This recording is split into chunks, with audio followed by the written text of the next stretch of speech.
So we're here, got paddock all set up, got a beer in my hand, we're all chilling. It's Thursday night, about to eat some pizza with the ASM guys.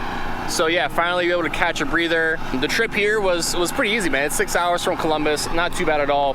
This facility, it's beautiful. It's a nice place, nice kind of paddock situation. The track's really nice, the facilities are really nice. Overall, great track, love to be here. Last year though, we did not have such a great time. The car was really fast in practice, and this was like the pinnacle moment of the drive-by-wire issue that I had last year. I thought I fixed it with a new ECU.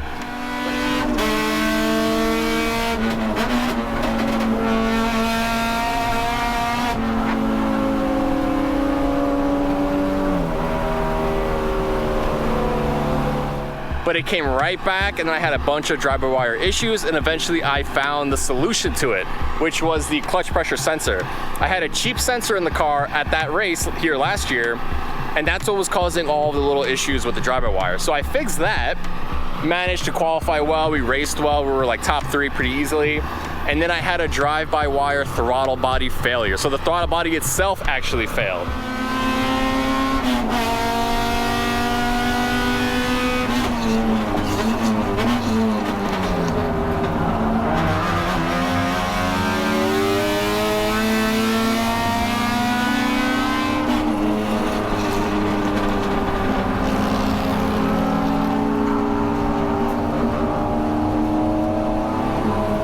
So anyway, I had to work my way from the back of the pack, made myself up to I think a top 10 finish. So fun races, bunch of issues. That was last year, this is this year. We did a lot to the car for reliability, keeping the throttle bodies alive. We got the soft vibration reducing throttle body kit that I installed in Mid-Ohio. It was phenomenal there, it was phenomenal at Lime Rock. It's been great, car's been great. Every race this year, me and this car have finished in the top 5. 100% top 5 finishing rate, and a 2.66 average finishing position this season, which is incredible. You know, to not have any DNFs and have every finish be a top 5 and have such a high average finishing position, that's pretty badass. So the car's been working really well. I feel like I've been driving really well.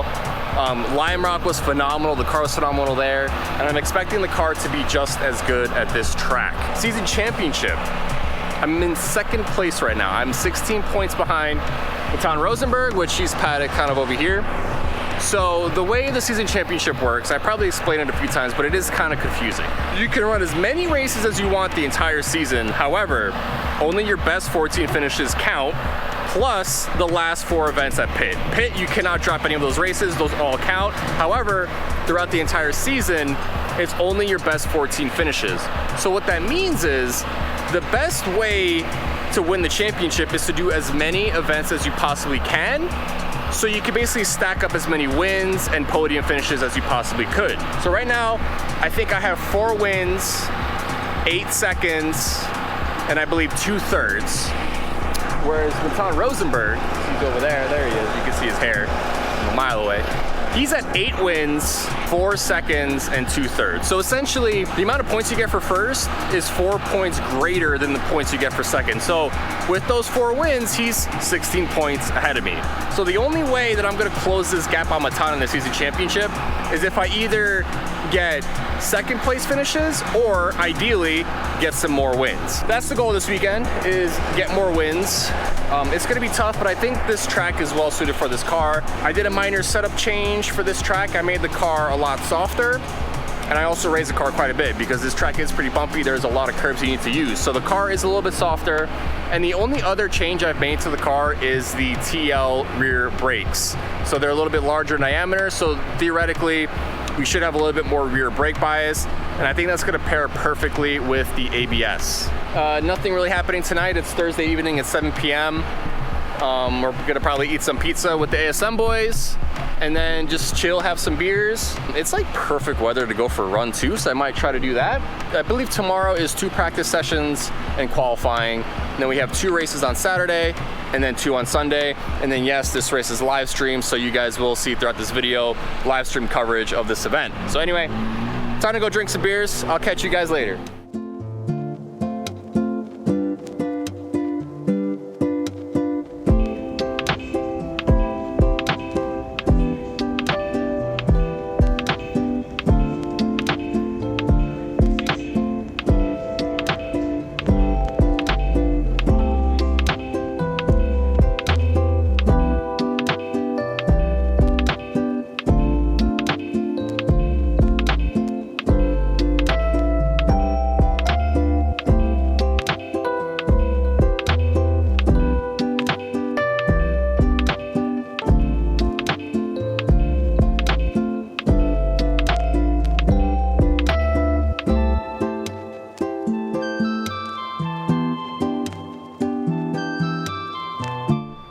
GT today? Yes, sir.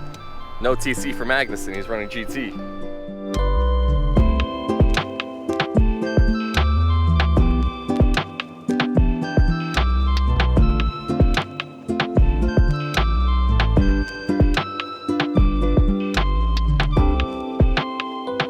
Getting ready for practice session number 1.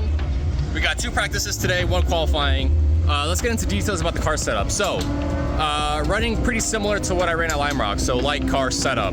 Around 2,600 pounds, 197 horsepower. We're gonna be full flat for practice 1. The differences between this weekend at Lime Rock is we got the ABS back in. So at Lime Rock, I opted to not run the ABS because there's really only 1 corner at Lime Rock that required heavy braking, turn 1. And even that corner, you know, you're kind of going into it at an angle, not really a big brake zone. So I figured, all right, let's take the ABS out. And when you remove ABS, you get a -2% weight modifier. So I thought that was worth it for Lime Rock. Here though, we put the ABS back in the car just because there's a lot of big brake zones here, and I think the ABS will be worth it.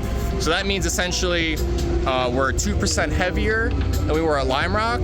And because I won race 4 at Lime Rock, we have to add 1% rewards weight. So car's exactly the same, except we added ABS, and we have a total of 3 extra % weight in the car. So that's, I think, like what, about, I believe 75 pounds extra that I gotta run for this event. Not crazy. And then that's it, yeah, gonna go for practice 1. I got about 20 minutes, and we'll see where the car's at. My fastest lap time here last year was a 1:32.2. So let's see if I can get close to that and hopefully even exceed it. Catch you guys in practice 1.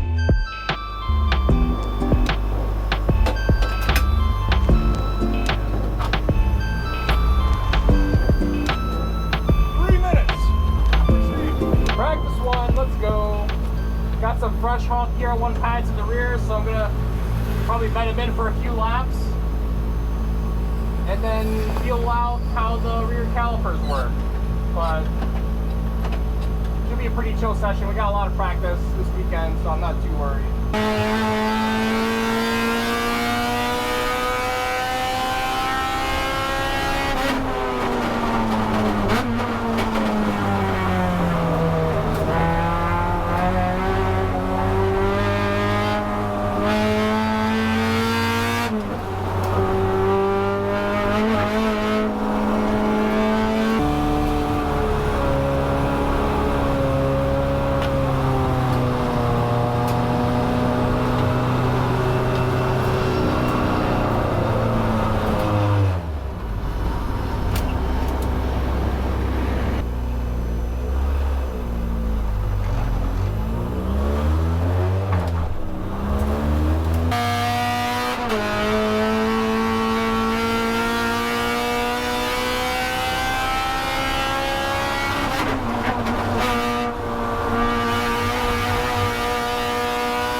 Practice 1 complete.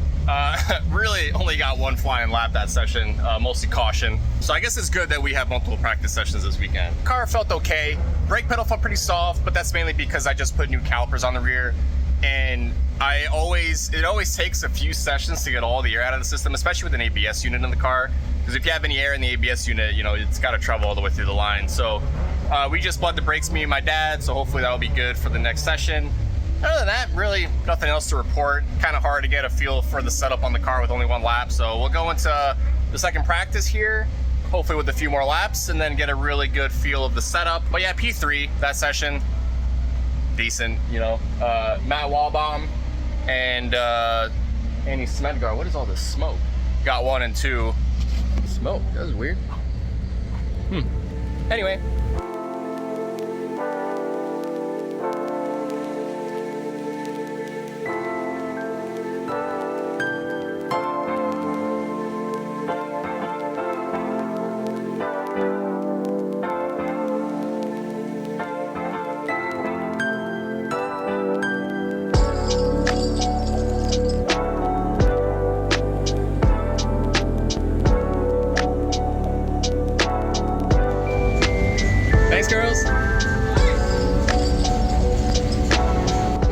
spreadsheet.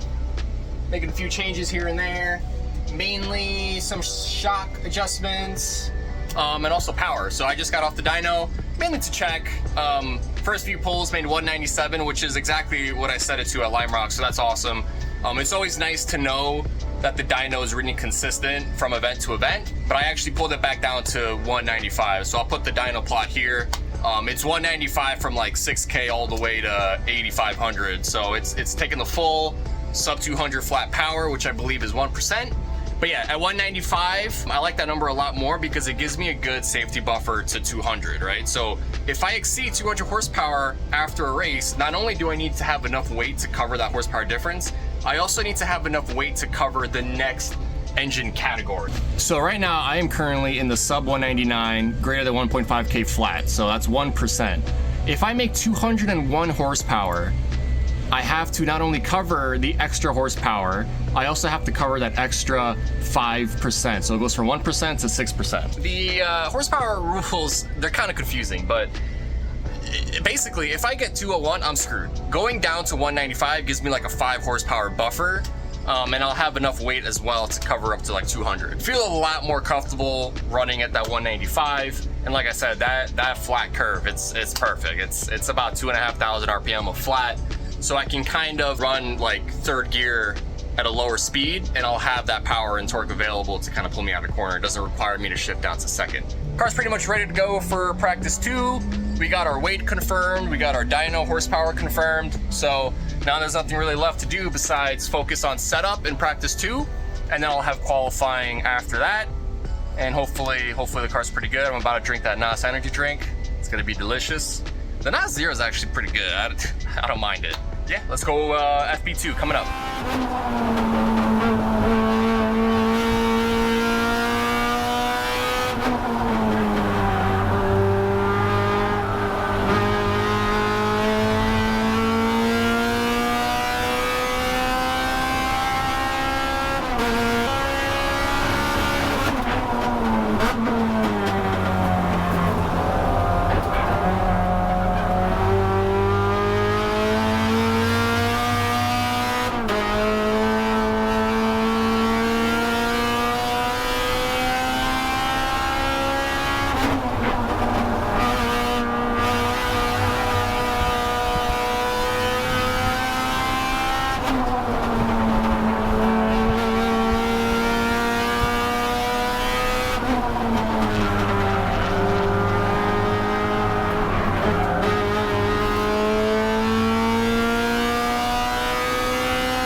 Qualifying, just a few minor changes.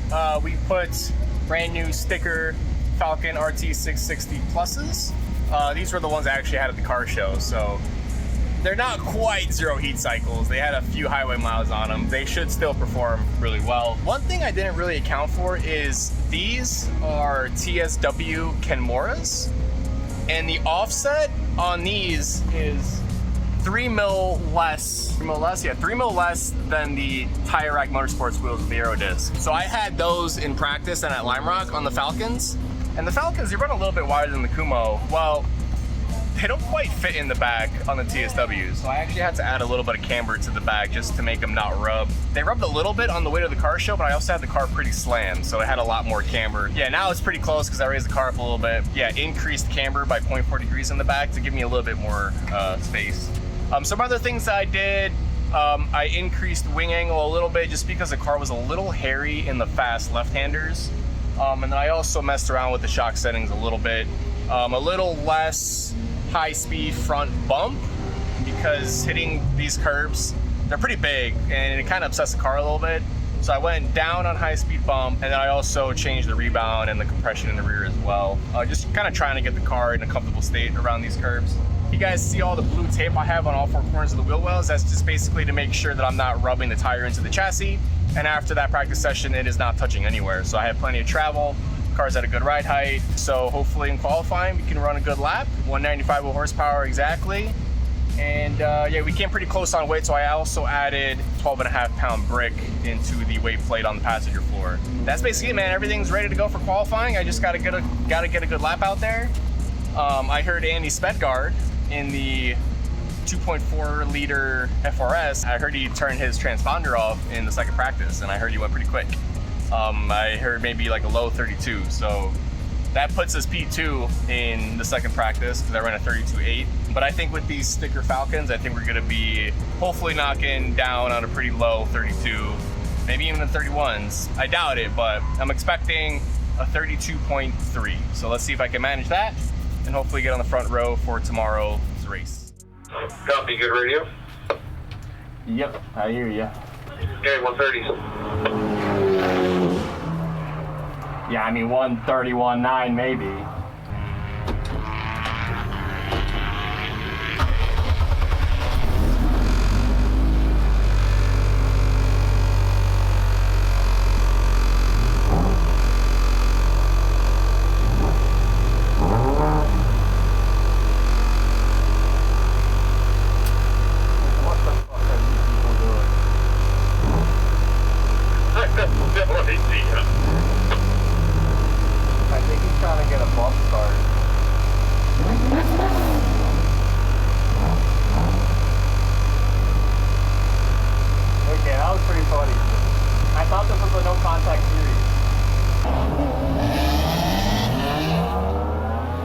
We'll be back with Eibach GLTC qualifying in just a moment.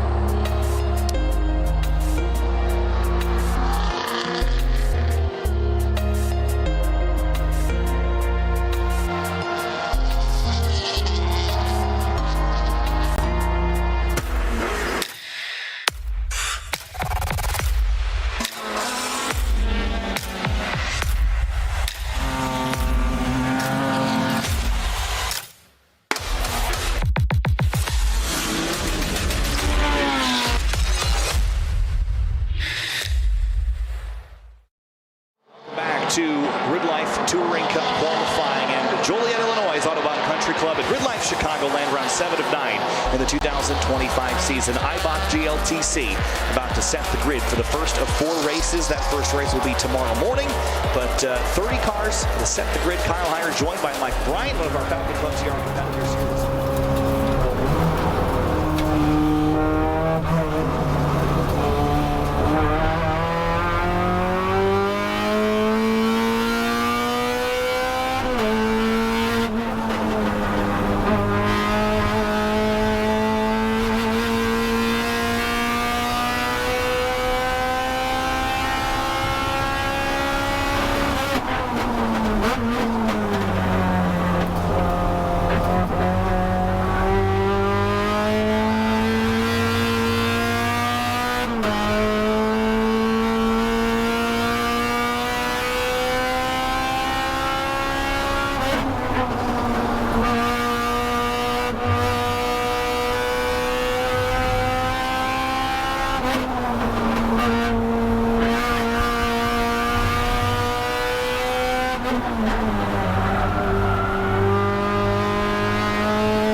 Until 7th in line between Tony Marchev and Michael Pagano.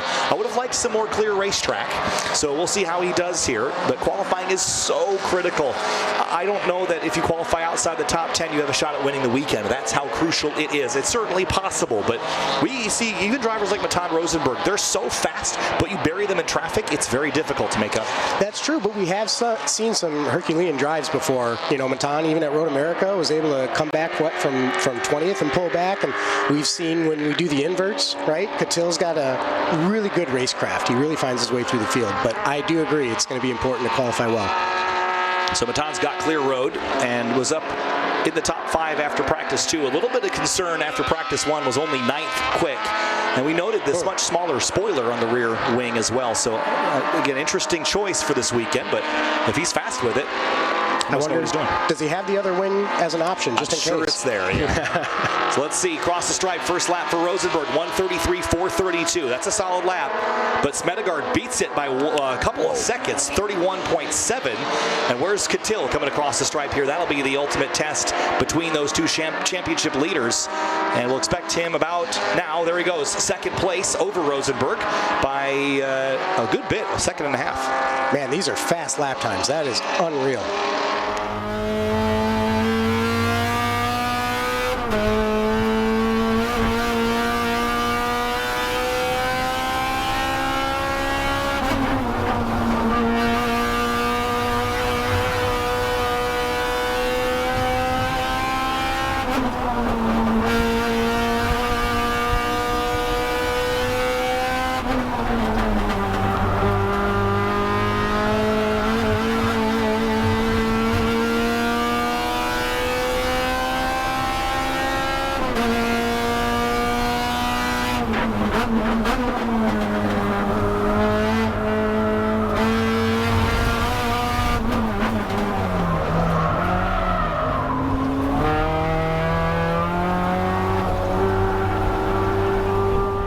That delta between Eric Catil and Rosenberg. Let's hold this until he gets back around to the stripe to see if he can close in. There's Andy in the background, looming in that dark shadow of a FRS.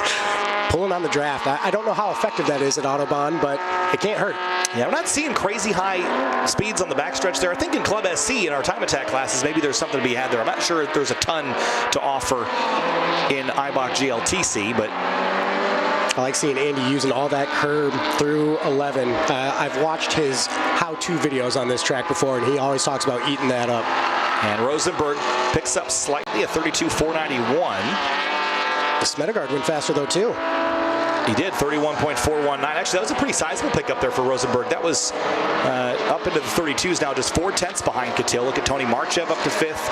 And we should see Eric come across the scoring in a moment as well. We're looking at Matt Waldbaum in the Honda S2000. No pickup for Catil.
6/10 down from Andy, but like I said, I'm not surprised because Andy's got a lot of laps here, and I just can't seem to get this car to stop bouncing. Not sure what's going on with that. But we did run a 31.9, which is a new PB. So that's sweet. And I ran a bunch of 32.0s. So, yeah, I mean, the car is doing great. It's just those right-left chicanes are kind of killing me because I can't get on the curves. The car's just too bouncy. I'll look at the data in the video and see what's possible. But yeah, I mean, I'm happy with the car. The car's doing great. The rear brakes are doing great. The pedal's still a bit soft, but I'm kind of managing. So, let's see what we weigh in at. Go from there. Not bad, V2.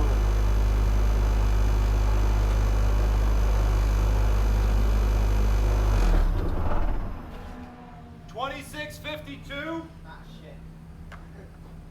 This one's tucked. Oh yeah, that's a problem. Tires Falcon. Yes, sir. 225 rare Falcon. You see the sticker on the hood? 225? Yep. Big old Falcon. You got a big Falcon guy now? Well, I went to a car show, so they hooked it up. The car show that Honda me. Are we clear to go back? Oh yeah, we're just second hand. Having a variety of cars that you're capable of driving, that you have experience driving, or building in this sense. Andy is so good at what he does because he works on everything. Now, he's got some specializations that, you know, it makes sense from a parts perspective. Look at Marchev, as you point out to me, 131.849, so closing in now on Smedegarn 4 pole. That's a really strong run there for Tony. Making us put our foot in the mouth about the track not picking up pace, huh? Tony's got to be ecstatic with that. That's great. And that's a problem for Catil because it's going to drop Catil right alongside Matan Rosenberg. I don't think Catil wants to battle Matan at all. He would be happy to have Matan buried in traffic all weekend, but right now Catil and Rosenberg would be on the same row for the start of the race. For us, it's going to be great. As a spectator, that is what I'm looking forward to. But you know how hard it is to pass. I think for Catil, getting clear of that 484 is going to be a big topic. Absolutely. All right, that's P3 in qualifying. My aim solo says 31.9. Live timing says 32.0. I'm gonna just claim I got into the 31s because, I mean, I'm looking at the data right here. My data don't lie. So we got into the 31s, which is awesome. I'm pumped about that. I was P2 basically right after my first lap. Couldn't beat my first lap. There was a few laps where I was actually like 4/10 down in the green, and I kind of just lost it in the tight right-left handers. But that first lap was pretty fire. But yeah, I could have carried a lot more speed into those fast left-handers. I think it's like turn 4 and 5. Even if I went faster, even if I had that 4/10, well, like I said, I was second for most of the session, and then eventually Tony Marchev got me. He got a 31.8. So if I did find those 4/10, I still would have been second, but I would not have been anywhere near Andy Smedgaard, which, as expected, I expected him to get pole here. He's run a lot of laps, and his car is dialed. So he got a 31.4. So anyway, long story short, starting third, which actually it's not too bad because I'm going to be on the inside right behind Andy, and the goal for this weekend is honestly just to follow Andy. If I can make a move on him and get a win, that'd be great. But I think he's going to be hard to beat. So P2 would be awesome. P2 finishes would help the championship. But I think if I get 2 of them, I'll be maxed out. And then really after that, I'll need just first place finishes. So, but we'll worry about that when it comes down to it. Really nothing to do on the car. Like I said, I'm just looking at data right now. Probably have a pretty chill night, maybe run the track again. That was pretty fun yesterday. And then try to get some good sleep, and then we got 2 races tomorrow. That's it for today. Maybe record some stuff later if I'm hanging out with the boys, but other than that, if not, I'll catch you guys in the morning.